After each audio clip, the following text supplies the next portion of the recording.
પદ્મા, રૂપેશ, તારી મમ્મી ક્યાં છે? ઘરમાં નથી? ખબર નહીં, થોડી વાર પહેલા બહાર ગઈ હતી. ઓ, એટલે આજે આપણે આપણા હાથે જમવાનું લેવાનું છે એમ? ઓહો, આવી ગયા. લો, આવો આવો આવો. બેસ ને બેટા. હું રૂપેશને કહેતો હતો કે આજે આપણે હાથે જમવાનું લેવું પડશે. ના ના આપો, હું જરા ઉત્કર્ષને બોલાવવા ગઈ હતી. તું બેસ બેટા. મેં તારો ભાવતો શીરો બનાવ્યો છે, હમણાં લાવ્યો. કેમ શીરો? એટલે દાંત બાત તો સલામત છે ને? કે પછી નાકમાંથી પણ લોહી નીકળે છે? કે આવું થાય જ્યારે ગાલ પર કોઈનો જોરદાર લાફો પડે ને ત્યારે આવું થતું હોય છે.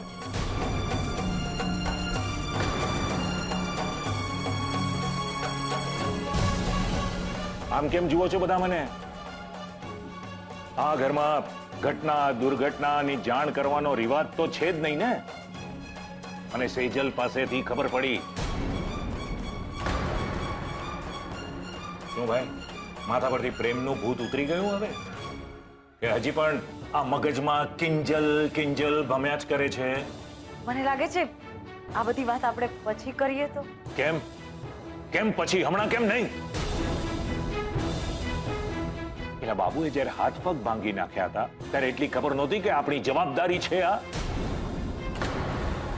અરે કઈ એને થઈ ગયું હોત તો આપણે દુનિયાને જવાબ શું આપત? ના, એને તો સમાજ સેવા કરવી હતી ને. મળ્યો, લાડવો મળી ગયો.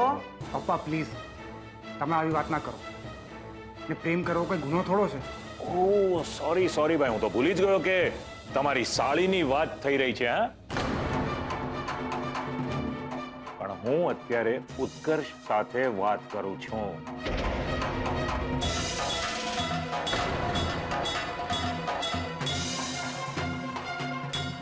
તો બોલો ભાઈ, કેવું લાગે છે? હા, એટલે લાફો ખાઈને કેવું લાગે છે? બોલ બોલ. તારી લાઈફનો મહત્વનો સમય તે ફાલતુ લોકો સાથે વેડફી નાખ્યો છે, તો હવે જવાબ તો આપવો પડશે ને.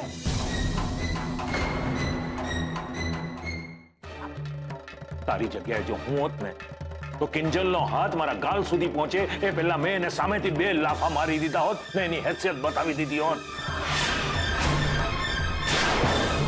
પોતાની જાતને બહુ ભાન સમજતી હોય ને, એક વાત કહી દઉં છું ઉત્કર્ષ, તારે આ લાફો ભૂલવાનો નથી.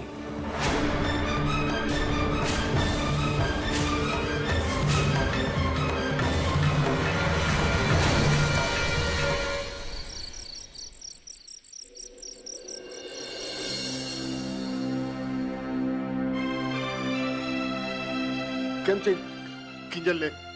બિચારીનો તાવ તો વધી જ રહ્યો છે અને ઊંઘમાં લવારા કરી રહી છે. કિંજલના પપ્પા, આપણી કિંજલ કોઈ દિવસ આમ ખાટલે નથી પડી. નામ અચાનક થી કાંઈ નથી થયું મીરા વહુ. ટોકાઈ ગઈ છે બાપડી. અરે લાખ રૂપિયા જીતીને આવી છે બિચારી, તો લોકો અદેખાઈ તો કરવાના જ ને. એમાંય પાછું જયા પાર્વતીના વ્રત વાળું ભયડું, તો નજર લાગ્યા વિના રે ખરી? વાત તો તમારી સાચી છે બા. તો સાચી જ છે ને, પણ હું બેઠી છું વાઘણ જેવી, એની દાદી બેઠી છે. અરે હમણાં અગડી એના માથેથી આમ લીંબુ મરચા ફેરવીને ઉતારી દો, પછી જો ઘોડાની જેમ હળહળવા ન મંડે ને તો કેજો. એ તમારે જે કરવું એ કરજો. મીરા, કિંજલને ડોક્ટરની જરૂર છે. તો ફોન કર. શું નામ?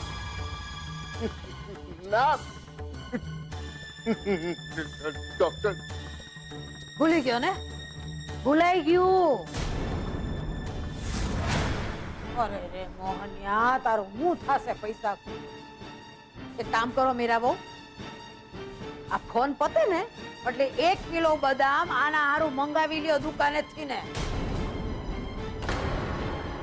અરે આમ નામ ભૂલતો રહીશ બાપા તો પછી 3 સાપના ભારાને પરણાવ્યા પછી વળાવીશ કેમનો?